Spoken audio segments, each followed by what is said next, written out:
If your levels of AMPK are low, your ability to repair damaged mitochondria and basically to make new mitochondria are being compromised, which means no matter how much time you've spent in the weight room, the day of performance, you will not perform to your peak levels.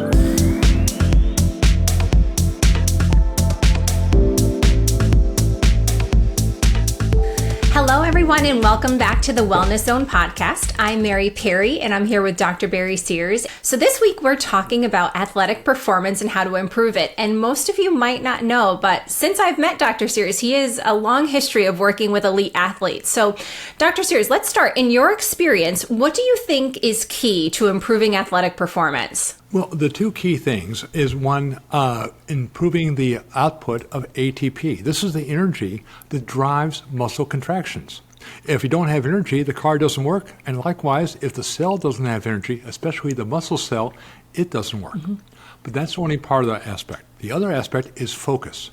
Focus, especially in an arena of chaos. Things are running around and you say, I'm focused on my job. And if I basically focus on my performance and have adequate energy, I will perform better than my opponent.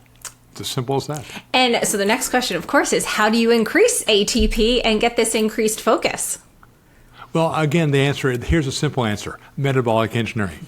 Okay, you probably want a little more detail. Well, but metabolic engineering is basically activating AMPK. And that basically controls those two aspects which are so critical in athletic performance. One, when we talk about athletic performance, in each muscle cell, you might have 2,000 mitochondria. Now, what are mitochondria? These are the little organelles that make energy. And the more mitochondria you have in the cell, the more energy you can make, theoretically. But they have to be functional. And oftentimes, mitochondria get damaged and become non-functional. So what controls basically the taking out of damaged mitochondria and basically replacing with new healthy mitochondria? AMPK. I'll give you I took the words right out of my mouth. That's exactly what happens. So if your levels of AMPK are low, your ability to repair damaged mitochondria and basically to make new mitochondria are being compromised, which means no matter how much time you've spent in the weight room, the day of performance, you will not perform to your peak levels. Now, what about focus? Because again, when you're dealing with athletic performance, you basically are in really a midst of chaos. And so now basically we look at the hormone dopamine. This is the hormone that basically allows us to focus. We hear a lot about dopamine in terms of conditions like ADHD, but it's also basically critical and important where we don't have enough dopamine or the signal is not getting through. The same is true of athletic performance. The dopamine basically will interact with the neuron, but now it transmits a signal into the neuron to say, okay, now perform. If that signal is somehow attenuated or basically miscommunicated, the neuron will not fire correctly. And so basically when we deal with focus, we're dealing with whether it be ADHD or athletic performance, those who have the greatest ability to perform under conditions of great stress will basically have the best outcome.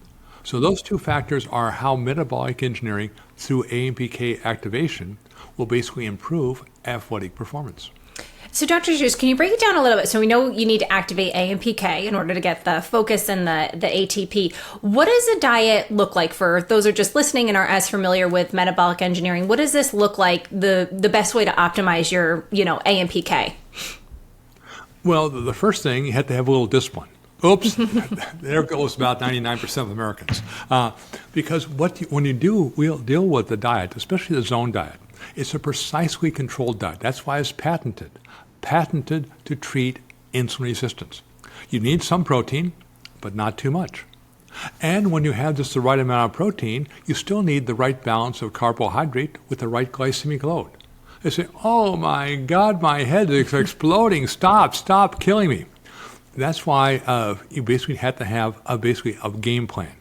A game plan how to eat prior to competition, during competition, and after competition to maintain that zone, that metabolic zone that allows you to not only perform your best, but to recover at a faster rate. Now, that's one part of metabolic engineering. The other is basically now reducing and resolving inflammation. That's why you need the omega-3 fatty acids. And let's not forget the polyphenols because they repair the damage caused by athletic performance. So all three are working together as a team to basically allow the body to perform at peak efficiency, and that usually distinguishes the winners from the losers. Mm-hmm. And Dr. we could talk a little bit about calories here. So, there's a thought with the athletic performance that you have to consume massive amount of calories. So let's go a little bit to like this meal timing. What are your recommendations for athletes in terms of when they should be eating meals and like how much they should be consuming per meal? Because I think, people always think, 8,000 calories a day for athletes, but it's really not that much that you're recommending. Not only that, but basically the amount of calories they need is not that great. Now, I can speak from my experience with world-class swimmers. They're well muscled, highly active, but none of the world-class swimmers who have won Olympic medals using metabolic engineering ever consumed more than 2,500 calories a day. Oh. Not 5,000, not 10,000, 2,500 max.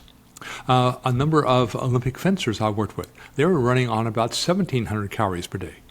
Because if you take in too many calories, you'll inhibit AMPK. Mm-hmm. If you inhibit AMPK, your muscles will not basically be as productive in terms of making energy, and you will lose focus. So again, that you want to be as disciplined in your athletic training, or as disciplined in your eating, as your athletic training.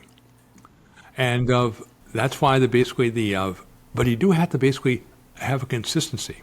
You want to have protein coming in throughout the day. When's the best time to eat protein? Basically, as soon as the sun comes up in the morning, and stop eating before the sun goes down. And because, again, once the sun goes down, the circadian rhythms start to kick in, and we now become less efficient in using calories to convert it to energy. And then we got this, within the hour of waking, we don't want the cortisol or any breakdown. And then, obviously before sunset. And then what about, are you still recommending people, athletes consume, something within that 15 to 30 minute post workout for recovery? Especially that, because you've gone through a time period where you used up your energy stores greatly. But more importantly, the hormonal changes after intense exercise, basically you want to make them work in your favor, your benefit, as opposed to against you. Mm-hmm. So that's why the Olympic athletes I've worked with, I've always said, basically before you do any training, you say, I'm going to warm my muscles up. Makes sense. Mm-hmm. But you should also be warming your hormones up. So you take a small hormonal snack about 30 minutes before you're going to actually start training. So you're getting your hormones already moving in the right directions. Now, right after the exercise, you'll basically take another small hormonal snack to basically facilitate the release of growth hormone from the pituitary gland. And then within a 2-hour window after you stop training, you eat your meal to basically load yourself up for the next round. Mm-hmm. There isn't much time.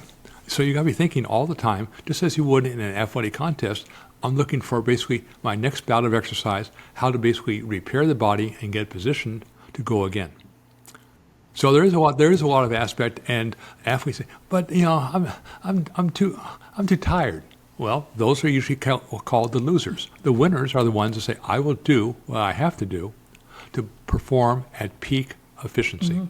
And those are the ones who will usually win. Yeah. And usually you'll find with athletes, they're very disciplined on their diet. So let's talk about the weekend warriors, or the people that are just, working out 5 to 6 days a week. Would the protein and carbohydrate before a workout and then replenishing after still apply? Or is that just something you're recommending for like elite athletes? That's really, I say really for elite athletes. Now for the other athletes like you and I, our rules are a little more lax. But the basic rules remain the same. You want to basically, during the waking hours, when the sun's out, basically try to keep the balance of protein to carbohydrate consistent at each meal. Why? You're controlling the hormones in the blood that control the hormones in the metabolism. And but same amount. The amount of protein you require depends on two things. One, your lean body mass, not your weight. So you have to say, well, how much muscle mass do I have? Mm-hmm. Most people don't know. That's why we have a calculator on Zone Living. This is what I use for my Olympic athletes. Say, calculate your lean body mass, and then, depending on your physical activity, we can determine how much protein you need to maintain your lean body mass. It's going to be larger for you and I than you and I would have, but not that much larger. So again, we're kind of, let's say, quasi-athletes. That's right. But our goal is to maintain mental focus and physical energy throughout the day.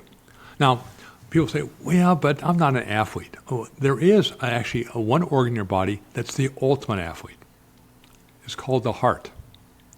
And basically that is beating all the time, 24/7. And if the heart isn't doing well, you call it heart failure. And usually what's the outcome of heart failure? Death. So again, you want to be able to say, yes, I want to make sure that muscle is working at peak efficiency. So you basically follow the same outlines for a world-class athlete to keep the most important organ in your body that's always exercising, the heart, in peak efficiency. Perfect. Now, Dr. Sears, there's a lot of science behind what we're talking about today. So if people want to learn more about metabolic engineering or want to calculate their lean body mass, where should they be going? Well, if they want to learn about the science of metabolic engineering, which is complex but understandable, I'd go to drsears.com. That's the science site of the Zone. If you want to calculate basically your lean body mass, go to Zone Living. That'll tell you how much protein you need and basically split it in 3 meals and try to eat them all after the sun comes up and before the sun goes down. Now, the other aspect is you now get the omega-3 fatty acids, which are a key factor in reducing the inflammation induced by any type of athletic performance. It could be the athletic performance you and I do, saying, okay, not that great, or that at the Olympic level. But in either case, you're inducing inflammation and you want to resolve it. And the faster you resolve it, then you're ready to go for the next bout of exercise, whatever that might be.